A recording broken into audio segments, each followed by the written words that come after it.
Melissa Kowal is an arts educator, well known for the fun programs she runs for the Kingston Public Library and Recreation Departments, and as the owner of Beeble Art Center. Tiff Phillips sat down with Melissa to learn more.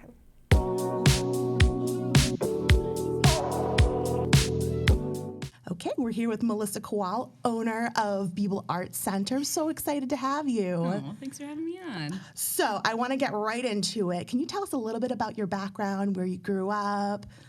Well, we were just talking about it off camera, but I am not from Kingston, and I'm not from Plymouth. Despite I'm not popular belief. I know, everybody thinks that I'm Miss Kingston, but I'm not. I grew up in a place called Belchertown, Massachusetts. You are allowed to laugh. It is literally Belchertown, like a burp town, but it's classy and fantastic. It's over in Western Mass, so I grew up like on a mountain, well, on a hill. People will be mad at it, but like surrounded by woods and nature and color, and it's right near a whole bunch of colleges. Like UMass Amherst is like 15, 20 minutes away. So I was like always around a whole bunch of like color and nature. I know, it's a beautiful area. I went to school out there. We had just talked about that a little while ago. It's such a gorgeous area. It makes you need like a passport. It's such a different area than Eastern Mass. There's waterfalls there. We don't have waterfalls here. I know, and mountains, hills. More animals and less pigeons. It's great. Love pigeons, though. Seriously. So how did you get here? So I went to Kingston Elementary School to go be their art teacher, and it was a part-time gig, which is fantastic, but I needed more of a full-time situation. So I was there for like an incredible, beautiful 3 years, and I loved it. And I fell in love with Kingston.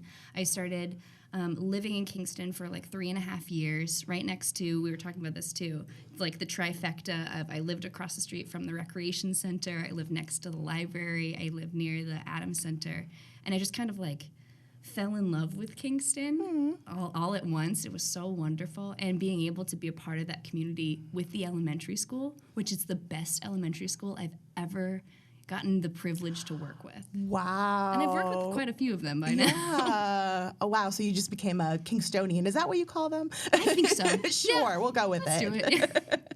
Did you always know you were going to be an artist? Was it in your blood, or is it something you kind of just stumbled into? I was kind of told that I was going to be an artist by, I call her my meme, but she was my grandmother, my mom's mother, who unfortunately is not around anymore. But she always had a bunch of art supplies out, and she basically, like, we were over there like 3 days a week for like 9-10 hours, because that's what daycare used to be. Right. Before it was like millions of dollars to get daycare. So she would have art supplies out, and she started kind of noticing that I really loved it. And then my other grandmother got into it because, you know, they talk.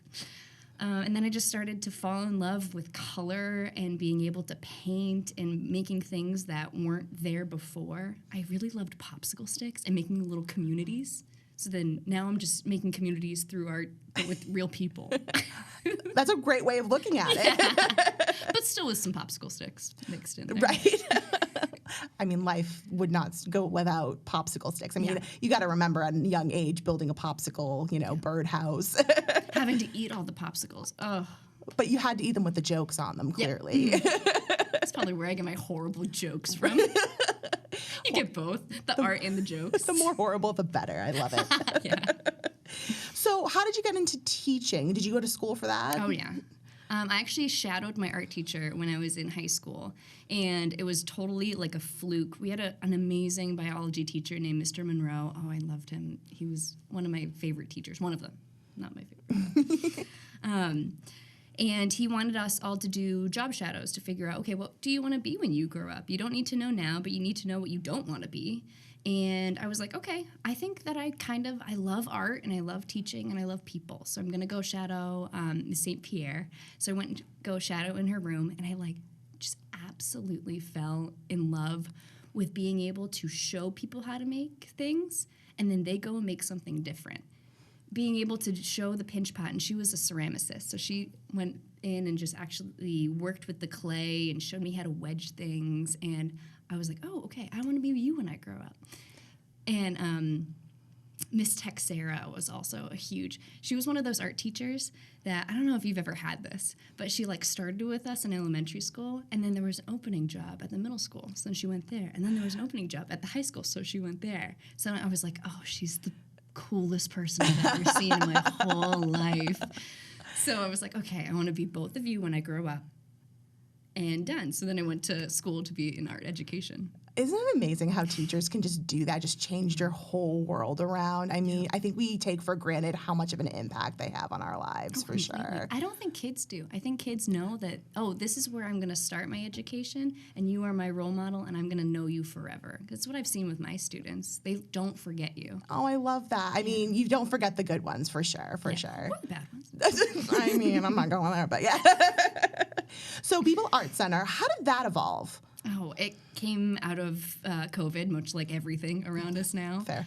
I always kind of knew that I wanted to develop my own brand of something.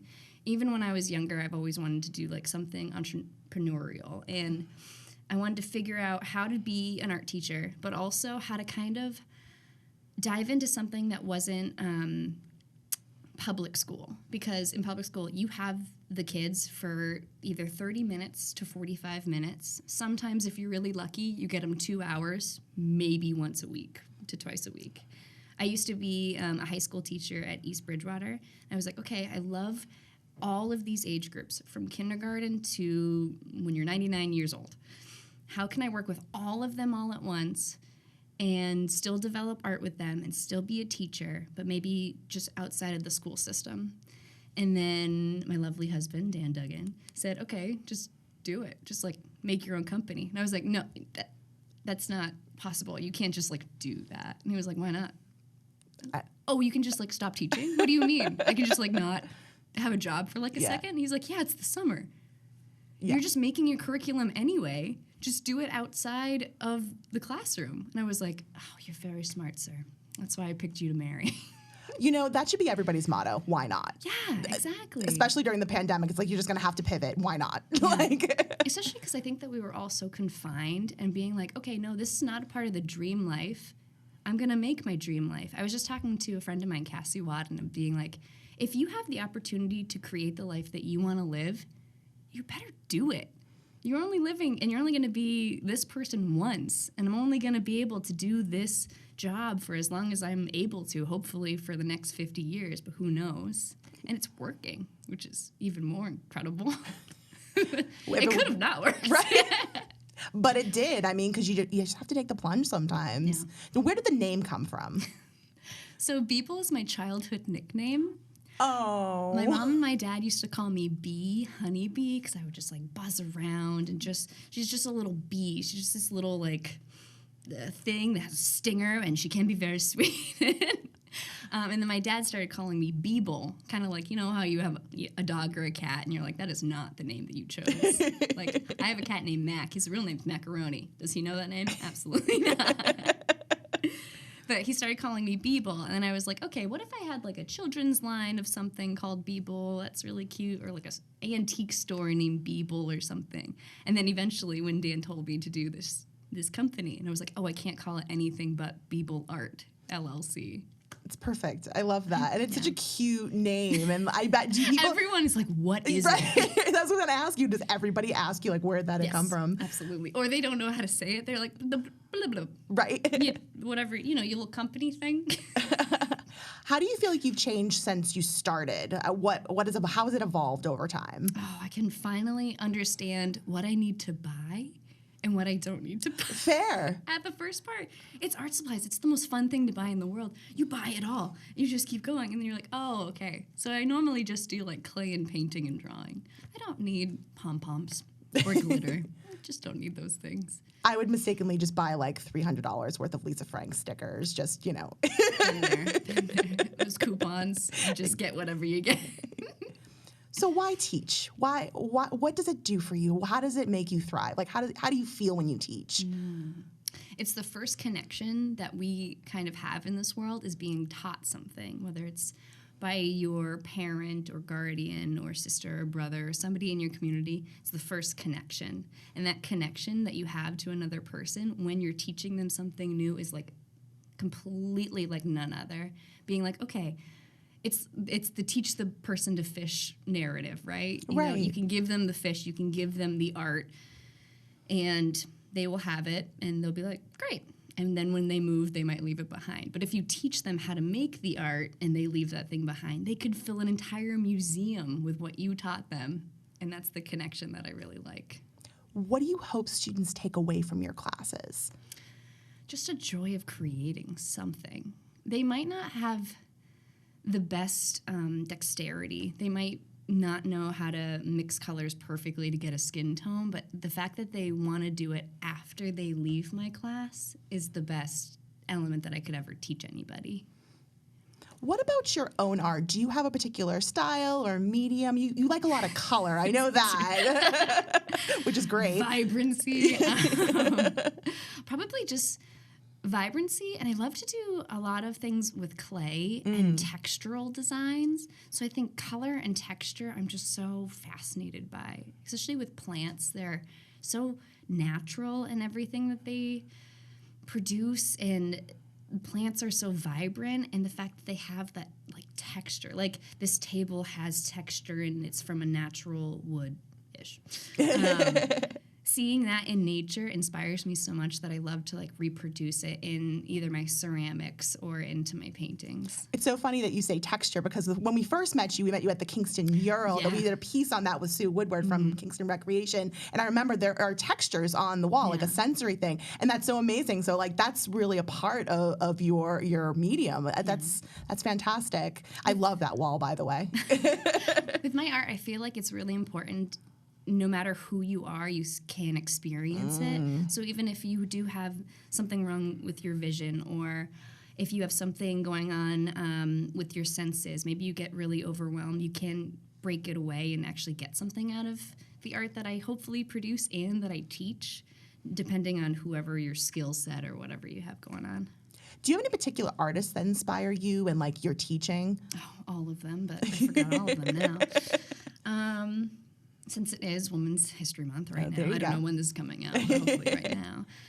Frida Kahlo, that's like such a trope, but she's incredible. The fact that she went through so much and she still produced and just like put her entire self into her paintings. And they're about her life. And yeah, she's just, I love learning about her. And through her, you can find so many other artists that she got taught through, and through her society of like all the surrealist artists, you can kind of like spin a narrative of all art history. Right.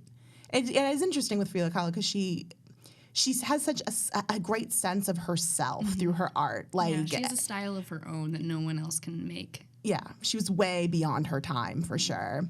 Yeah, and she wore pants. Exactly. Just fighting the system. Yeah, and suits and stuff.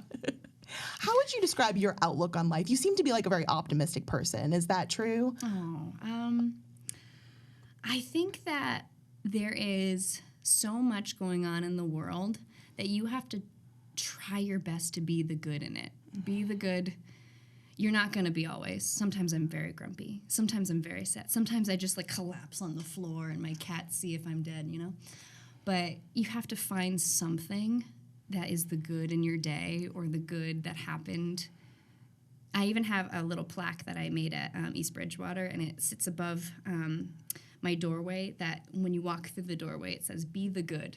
And you just have to feel that even if you don't want to. What does a typical day look like for you? Are you kind of all over the place? It really depends, right? Yeah. It depends on if I have a morning class, or if I'm going to the gallery, or if I'm going to the Kingston Recreation Art Studio, or if I'm going to somebody's house or a birthday party. But normally I have like what's called a slow morning. Definitely look it up if you don't know it. But you wake up, you allow yourself to breathe, actually be in silence with your coffee, maybe you look out into nature. I do think that you should like get just a face full of sunlight if you can. If not, just look outside, look at a bird. Eat if you're hungry, and only if you're hungry. Don't eat if you're not hungry, but like, you know, try to feel yourself out. What are your needs? Do you need a glass of water? And then I start absolutely chaos, running around. Where am I going for the day? Okay, email, and then go. I try to only check my email once or twice a day. It doesn't work. then I normally go to my gallery in Pembroke. It's a charity gallery with End Hunger New England, and it's an incredible place, so definitely go check that out. And then that's normally where I spend like mornings, and then I have lunch break, which is about an hour long, so that's important. An hour-long lunch, very important. And then I go to Kingston Recreation until like 7:30. Have you learned to like embrace the chaos, so to speak? I've always embraced the chaos. I've never had a routine in my entire life. I love high energy is good. I love it. Yeah. So, what do you think what do you think the future has in store for you and for Beeble Art Center? Oh, that's so hard to say. I feel like I'm a little bit just like trying to figure it out as I go. I would love to eventually have a brick and mortar building of Beeble Art Center and make it like a community hub of like yoga teachers, spiritual healing, other artists that can like be in a display of the gallery wall. But I kind of already have that in my gallery in Pembroke and at the Kingston Recreation. I'm just doing a workshop with Tori Best. She's an incredible yoga teacher, and we're going to be doing some artistic alignment and yoga all together. It'll be really cool. Do you have it for adults? Yeah, it is for adults. It is for adults? Yeah, 16 and up. All right, so sign look me on up. the website. It's coming up in June.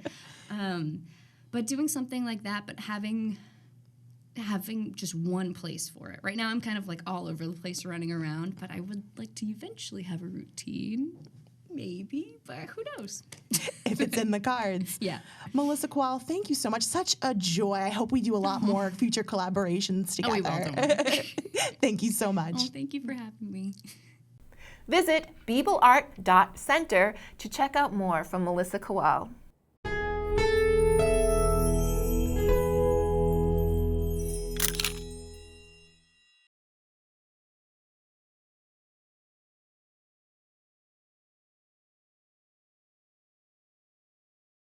Hi friends, if you like this video by The Local Scene, share the love and give it a thumbs up. Don't forget to subscribe.